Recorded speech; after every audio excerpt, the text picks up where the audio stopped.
Hi friends, welcome to KV channel. இன்றைக்கி என்னோடய சின்ன மாடி தோட்டத்தில் சங்குப்பூ பறிச்சிட்டு இருக்கேன். நிறையவே சங்குப்பூ பூத்துருக்குங்க. ஆனால் இன்றைக்கி கொஞ்சம் கம்மி தான். இதுக்கு முன்னாடியெல்லாம் நல்லா பூத்துது. இதுக்கு முன்னாலாம் நிறைய 20 பூ 25 பூ பூத்துது. இப்போ இன்றைக்கி கொஞ்சம் கம்மியாக தான் பூத்துருக்கு. ஒரு 15 பூ என்னவோ தான். அது நான் டீ போட்டுக்குவேன். ரொம்ப நல்லாயிருக்கும். உடம்புக்கும் ரொம்ப நல்லதுங்க சங்குப்பூ டீ. இது நித்திய மல்லி கொஞ்சோண்டு தான் பூத்துருக்கு. பூக்களை அந்த மொட்டு தொட்டியில் வச்சதுனால அது அவ்வளோதான் வருது. ஆனால் சீசன் மாதிரி வரும்போது அப்போ கொஞ்சம் நிறையவே பூக்கும். ஒரு நாளைக்கு ஒரு 30 மொட்டு அந்த மாதிரி பறிப்பேன்.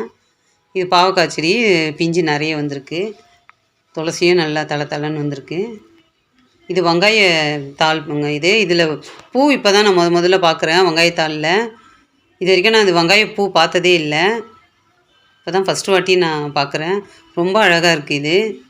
ஆனால் இதுமாரி பூக்கிறதுக்கு கிட்டத்தட்ட ஒரு மாதம் ஆச்சுங்க.